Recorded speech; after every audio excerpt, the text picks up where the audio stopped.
बेहद स्वागत है जी सभी स्टूडेंट्स का। एक बार फिर हाजिर हैं और हमारे साथ मौजूद हैं मैडम वीना गोयल। मैम वीना गोयल को 28 साल इस फील्ड में हुए हैं। बड़ी संख्या में स्टूडेंट्स को एडवाइस किया, गाइड किया, उनको विदेश का वीज़ा लगने में हेल्प की और बहुत सारे स्टूडेंट्स जो मैम वीना गोयल की एडवाइस के बाद विदेश गए हैं, आज वो PR होकर सेटल हो चुके हैं। अब सवाल ये है कि आज के दौर में ऑस्ट्रेलिया किस तरह के आप कोर्सेज सिलेक्ट करें। सबसे जो बड़ा पॉइंट उभर के आया है, ऑस्ट्रेलिया में वीज़ा बड़ी मुश्किल से मिल रहा है, लेकिन कुछ प्रोफाइल ऐसे हैं जिनको वीज़ा मिल रहा है, कुछ प्रोफाइल ऐसे हैं और कुछ कोर्सेज ऐसे हैं जिनमें वीज़ा मिल रहा है। और आज वही हम मैम वीना गोयल से जानना चाहेंगे कि किस तरह के कोर्सेज लिए जाएं, किस तरह के प्रोफाइल और कोर्सेज के बाद GTE आपका जल्दी क्लियर होगा। आज के टाइम में जो CBSE के स्टूडेंट्स हैं उनको बड़ी आसानी से वीज़ा मिल रहा है। रीजनल बोर्ड्स को बहुत सोच समझ के सिलेक्शन करनी पड़ेगी। अगर आप पंजाब बोर्ड से हो, हरियाणा बोर्ड से हो, आपका प्रोफाइल और आपका कोर्स बिल्कुल मैच होना चाहिए प्रीवियस स्टडी के साथ, तब कहीं जाकर आपका GT क्लियर होगा और आपको वीज़ा मिलेगा। और मैम वीना गोयल जो आइडियल प्रोफाइल्स हैं 15-20 दिन में ही उनका GT क्लियर करवा देते हैं, क्योंकि एक्सपीरियंस है। और मैम आपका स्वागत भी है और मैं चाहूँगा कि पूरी क्लैरिटी आप दें आज, किस तरह से स्टूडेंट कोर्स सेलेक्ट करें, उनका GT जल्दी क्लियर हो, उनका वीज़ा आए। कौन सी जॉब बच्चा करे तो उसके लिए सबसे पहले इम्पॉर्टेंट है कि वो कौन सा कोर्स चूज़ करे। अब उसके लिए इम्पॉर्टेंट क्या है कि उसका इंटरेस्ट क्या है, ज़िंदगी में क्या बनना चाहता है। अगर मान लीजिए एक बच्चा अपनी इंटरनल सेटिस्फेक्शन चाहता है और वो टीचर बनना चाहता है तो वो IT में नहीं जा सकता। और एक है मॉनेटरी बेनिफिट चाहता है, टेक्नोलॉजी में बहुत अच्छा, वो टेक्नोलॉजी में जाएगा। इसके लिए तो मेरी हर स्टूडेंट से यही रिक्वेस्ट है कि आप अपनी इंटरनल बात सुनो, आपको क्या अच्छा लगता है आप वही कोर्स लो।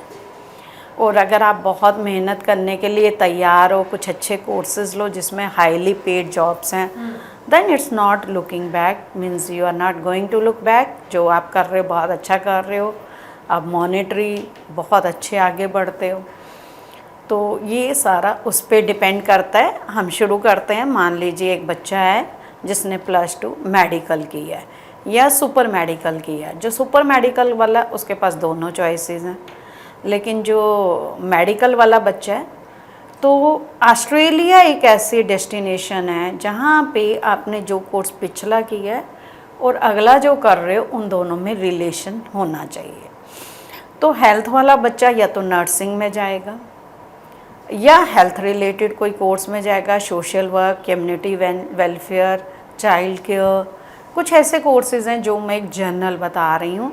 अदरवाइज़ मान लीजिए BSc मेडिकल वाले बहुत कोर्स बच्चों का आता है, तो वो BSc मेडिकल के रिलेटेड जितने भी कोर्स हैं उसमें जा सकते हैं। कोई एग्रीकल्चर साइंस से है, कोई बायोलॉजिकल है, कोई बॉटनिकल है। तो ये सारी उनकी अलग अलग फील्ड हैं जिसके रिलेटेड वो नेक्स्ट जा सकते हैं। अब जो मान लीजिए +2 मेडिकल वाला है तो वो आगे बैचलर अपने हिसाब से ले सकता है। नर्सिंग में जाना है तो 7 बैंड ईच उनको IELTS के चाहिए। +2 में 65% CBSE बोर्ड के बेस्ट 4 में चाहिए उनको। अब अगर नर्सिंग वाला है तो उसने नर्सिंग ले लिया, 3 ईयर की बैचलर डिग्री करके बहुत सारी यूनिवर्सिटीज़ हैं जिनमें उनको आगे नर्सिंग रजिस्ट्रेशन नहीं कराना। वो कोर्स ऑलरेडी रजिस्टर्ड होता है नर्सिंग बॉडी के साथ, तो उनको जस्ट वहाँ जाके जैसे ही उनकी बैचलर कंप्लीट हुई तो they will start their job. और उनकी जॉब जो है ऑलमोस्ट $90,000 के अराउंड पर एनम की आ रही है। $45 पर आवर ऑलमोस्ट उनको पे हो रहा है। ये आ गया अब हेल्थ वाले बच्चों का। अब बच्चा जो है, स्टूडेंट जो है, वो नॉन मेडिकल बैकग्राउंड से है, वो IT में जाता है। तो IT वाले बच्चों के भी अलग अलग हैं। कोई बच्चा डेटा साइंस में जा रहा है, कोई क्लाउड कंप्यूटिंग में जा रहा है, कोई आर्टिफिशियल इंटेलिजेंस में जा रहा है और कोई साइबर सिक्योरिटी में जा रहा है या फिर इंजीनियरिंग में जा रहा है। तो इन सब में जो पे स्केल है, जो मैंने अभी आपको एडमिशन रिक्वायरमेंट बताई, वो सेम है। CBSE पास आउट, बेस्ट 4 में 65%, एंड उनकी एंट्री रिक्वायरमेंट है +2 वाले बच्चे की। ग्रेजुएशन वाले स्टूडेंट्स का जो है, जिन्होंने BSc IT BCA किया हुआ है अच्छी यूनिवर्सिटीज़ के साथ, तो उनका 60 और 65% डिपेंड ऑन द यूनिवर्सिटी। अच्छी यूनिवर्सिटी है 60% और सेक्शन 3 यूनिवर्सिटी है तो 65% की रिक्वायरमेंट है। इनकी जो सैलरी स्केल्स हैं वो बहुत अच्छी जाती हैं। साइबर सिक्योरिटी वालों की ऑलमोस्ट 170 to 200,000 है। क्लाउड कंप्यूटिंग, आर्टिफिशियल इंटेलिजेंस की आर्टिफिशियल इंटेलिजेंस की बात करें तो AI की 140,000 के अराउंड जा रही है। डेटा एनालिसिस वालों की ऑलमोस्ट $95,000 जा रही है। और कोई भी इंजीनियरिंग बैकग्राउंड है $95,000 मिनिमम जा रही है। तो ये आपकी इंटरनल वॉइस पे डिपेंड करता है कि आप क्या करना चाहते हो। अब एक बच्चा जो अकाउंटिंग में जाना चाहता है उनकी भी सैलरीज ऑलमोस्ट $95,000 to $100,000 के आसपास जा रही हैं, जो कि बिजनेस बैकग्राउंड या अकाउंटिंग बैकग्राउंड में आप जाना चाहते हो। लेकिन सबसे इम्पॉर्टेंट है कि आप क्या करना चाहते हो, आपकी इंटरनल वॉइस क्या कह रही है। पहले बहुत ध्यान से एनालिसिस करिए अपने कैरियर के लिए कि फ्यूचर में आप क्या करना चाहते हैं। आप कुछ अच्छे कोर्सेज करिए।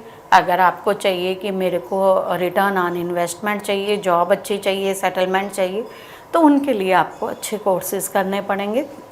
और मेरी हमेशा एडवाइस है, मान लीजिए आप आर्टिफिशियल इंटेलिजेंस में जा रहे हैं, जैसे साइबर सिक्योरिटी या अकाउंटिंग, तो आपका जो भी 3-4 महीने का आपका एक पीरियड है जिसमें आपको फाइल लगानी है, उसमें यहाँ छोटे छोटे कोर्सेज आप ज़रूर कर लीजिए, जिससे वहाँ जाके आपको स्ट्रगल ना करना पड़े। सेकंड, हमारे पास यहाँ इंडिया में भी कुछ ऐसे कोर्सेज हैं कि 3-3.5 महीने के, जब तक आपकी फ़ाइल लग रही है तब तक आप वो सेम यूनिवर्सिटी जिसमें आप जा रहे हो उसका आप 3 मंथ्स का कोर्स यहाँ पे कर लीजिए। 3.5 मंथ्स का मीन्स 1 सेमेस्टर।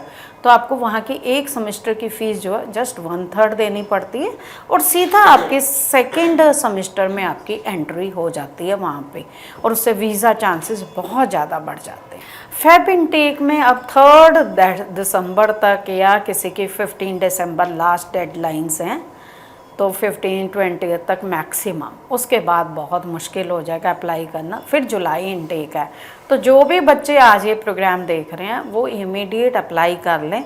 मान लीजिए हमारे पास भी कॉल्स बहुत हैं, वॉक इन बहुत है, कई बार टाइम नहीं लगता, और स्टूडेंट की कई बार कंप्लेंट आ जाती है कि मेरे को मेरी कॉल, तो आपको अगर उस टाइम कॉल नहीं अटेंड हुई तो आप नेक्स्ट डे कर लीजिए, व्हाट्सएप छोड़ दीजिए। There will be a dedicated telecaller और there will be a dedicated staff who will look after your case. लेकिन उसके लिए थोड़ी सी मेहनत, थोड़ा पेशेंस आपको भी रखना पड़ेगा। Thank you so much. So बड़ी इंपॉर्टेंट इन्फॉर्मेशन हमारे साथ मैम वीना गोयल ने शेयर की है। स्क्रीन पे मैम वीना गोयल का नंबर है, इस नंबर के जरिए आप उनसे संपर्क करें, उनकी टीम से संपर्क करें।